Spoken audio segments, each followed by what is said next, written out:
Bonjour, je m'appelle Julie Labourex et je suis directrice jouets pour l'Europe chez Amazon. Au cours de cette session de formation, vous découvrirez Working Backwards, ou partir du besoin client, l'approche Amazon pour favoriser l'innovation. Quel est le point commun entre Alexa, Kindle et Prime Now? Ce sont trois innovations essentielles que les Amazoniens ont développées en utilisant le processus du travail à rebours. Alors, qu'est-ce que le travail à rebours? Le travail à rebours désigne notre processus d'innovation, une manière de penser qui permet d'inventer et de développer des innovations en partant de ce qui sera vraiment utile pour nos clients. Cela consiste à essayer de résoudre un problème ou une opportunité client spécifique en écrivant à quoi ressemble le résultat recherché et à réfléchir aux étapes précises à suivre pour y parvenir. À qui cela peut-il s'appliquer ? Cette méthode peut mener à de grandes idées innovantes comme Alexa ou Amazon Web Services, mais aussi à des évolutions de fonctionnalités plus restreintes, mais qui ont néanmoins un impact significatif. Par exemple, changer une fonctionnalité sur les moyens de paiement ou une solution technique comme l'achat en un clic. Vous pouvez appliquer ce processus dans votre propre entreprise lorsque vous développez vos produits ou services. Ce processus peut être utilisé par des entreprises de toute taille. Il suffit d'impliquer le point de vue et les expériences de vos clients. L'important, c'est de penser à vos clients. Quels sont les principes du travail à rebours ? Il existe 3 principes. Tout d'abord, le travail à rebours s'applique à tous nos clients. Nous écoutons donc divers points de vue et les incluons activement dans le processus. Nous trouvons également de manière proactive des moyens d'intégrer le point de vue du client tout au long du processus de travail à rebours. L'écoute de divers points de vue nous aide à comprendre des clients ayant différentes expériences et vécus. Le deuxième principe, c'est que nous restons concentrés sur l'opportunité client, mais nous sommes flexibles dans la manière dont nous les résolvons. Il est très important de définir un problème ou une opportunité client claire à résoudre, parce qu'il existe de nombreuses façons de résoudre n'importe quel problème et que la solution technique ne doit jamais passer avant l'obsession du client. Le troisième et dernier principe, c'est que le travail à rebours représente un effort d'équipe. Et nous avons tous la responsabilité de parler au nom du client. L'innovation et l'obsession du client, ce n'est pas l'affaire seulement du marketing ou d'un chef de produit, mais de toutes les équipes qui peuvent et doivent chacune à leur niveau améliorer l'expérience client. Comment mettons-nous en pratique le travail à rebours chez Amazon ? Chez Amazon, nous commençons par rédiger un document composé d'un communiqué de presse et de questions fréquemment posées, les FAQ, au sujet de la nouvelle idée. Le communiqué de presse comprend une description du problème que nous essayons de résoudre, une explication de la solution et pourquoi il est avantageux pour le client d'utiliser le service ou d'acheter le produit. Cet exercice vous aide à rester concentré sur le client et les résultats finaux lorsque vous décrivez l'idée. En tant que dirigeant ou employé, vous pouvez décider d'utiliser une version réduite de ce processus pour arriver au résultat final un peu plus rapidement. Le travail à rebours n'est pas destiné à devenir un processus linéaire. C'est un processus cyclique où l'écoute des clients est au cœur des priorités. Il est important d'itérer dessus. Quelles sont les étapes de ce travail ? Il y a 5 étapes dans ce processus. La première, c'est d'écouter. La deuxième, de définir. La troisième, d'inventer. La quatrième, d'affiner. Et enfin, la cinquième, de tester et de recommencer. Chaque étape du processus se structure sur un ensemble de 5 questions clients. Tout d'abord, la question d'écoute. Qui est le client et quelles informations avons-nous à son sujet ? Nous voulons comprendre les perspectives et les expériences vécues par nos clients. Quels sont leurs défis, leurs motivations, leurs désirs, leurs objectifs ? Que votre client soit externe ou interne, vous pouvez découvrir ses besoins de plusieurs manières. À ce stade, il existe quelques mythes à dépasser. Le mythe numéro 1 est assez courant, c'est que le client identifiera lui-même la solution à son problème.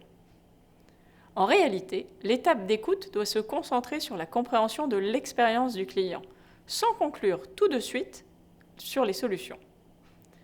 Le mythe numéro 2 est qu'il est impossible d'écouter les clients pour savoir comment ils réagiraient à un nouveau produit qui n'a pas encore été inventé. Les clients n'ont pas demandé à ce que nous créions l'Amazon Echo, n'est-ce pas ? Mais même pour les nouvelles inventions, l'étape d'écoute nous donne l'occasion d'en savoir plus sur une problématique en général. L'écoute des besoins, des perspectives et des difficultés des clients constitue un atout précieux permettant de savoir si une nouvelle invention sera pertinente et utile. Voici quelques façons d'écouter les clients. Parlez-leur directement. Organisez des sessions où vous testez une fonctionnalité, un produit ou un service de la même manière que le ferait votre client. Ou bien utilisez des sondages et des groupes de discussion. Vient ensuite la question de la définition. Quel est le problème ou l'opportunité client principale? Selon quelles données? Ici, nous reprenons les informations et les idées de l'étape d'écoute et nous les synthétisons en un problème ou une opportunité claire. Cela doit être clair et constituera la première phrase du communiqué de presse. Quelle est l'opportunité que nous adressons et pourquoi est-ce important pour nos clients? Le problème ou l'opportunité du client devient le point focal pour le reste du processus de travail à rebours. Nous recommandons un modèle simple pour rédiger votre énoncé de problème ou d'opportunité. Utilisez ce format pour vous aider à éviter les pièges suivants lors de la rédaction d'un énoncé de problème ou d'opportunité. Mettre en évidence l'avantage commercial, pas l'avantage client. Le travail à rebours nous oblige à nous concentrer constamment sur les besoins du client. Deuxièmement, essayez d'en faire trop. Votre déclaration doit se concentrer sur un problème ou une opportunité claire. Essayer de résoudre trop de problèmes ou d'opportunités peut conduire à un manque de concentration plus tard. Troisièmement, être trop large ou vague. Une déclaration d'opportunité client trop large nous laissera avec plus de questions, plutôt que de nous donner une orientation claire, alors que nous souhaitons passer à l'étape inventée. Quatrièmement, passer à la solution trop tôt. Dans l'étape définir, nous n'avons pas encore généré de solution. Tout d'abord, concentrez-vous sur la définition du problème, de l'opportunité du client et sur l'alignement avec les parties prenantes. Si vous passez aux solutions au lieu de définir le problème ou l'opportunité, vous perdrez l'opportunité de cet échange précieux. Maintenant, la question de l'inventeur. Quelle est la solution à l'opportunité? Pourquoi est-ce la bonne solution pour répondre aux besoins des clients par rapport à d'autres options? Il est temps de faire preuve de créativité. Soyons ambitieux pour votre client. Nous devons rester concentrés sur le problème ou l'opportunité du client, mais nous pouvons être flexibles sur la façon de le résoudre.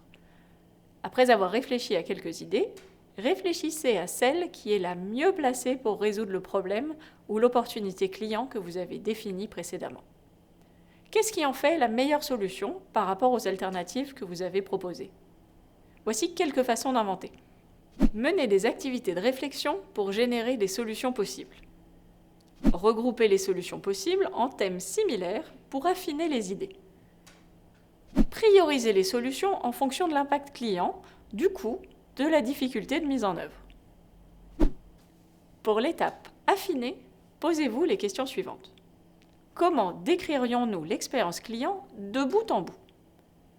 Quel est l'avantage client le plus important? Disons que vous avez atterri sur une idée prometteuse qui répondra au problème ou à l'opportunité du client. À l'étape affinée, nous nous concentrons sur l'avantage client le plus important et imaginons comment le client interagira avec notre solution, étape par étape. Grâce au processus de rédaction d'un document, nous clarifions notre réflexion et exposons les lacunes potentielles.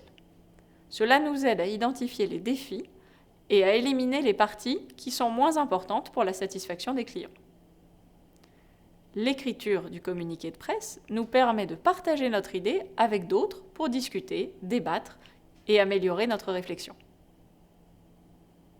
Enfin, la question de tester et recommencer. Comment allons-nous définir et mesurer la pérennité de la solution choisie? Le travail à rebours se nourrit d'itérations continues. Nous utilisons des tests et des expérimentations pour savoir si notre solution résout réellement le problème du client. L'étape de tester et de recommencer permet de réfléchir à l'impact de la solution, que ce soit prévu ou parfois imprévu. Définissez d'abord la notion de pérennité, afin de pouvoir ensuite déterminer comment la tester. Le travail à rebours est un processus circulaire qui vous amènera à répondre et à revoir ces questions des clients plusieurs fois à mesure que vous gagnerez en clarté, en information et en commentaires. Je vous remercie pour votre attention et j'espère que vous avez trouvé ce module utile.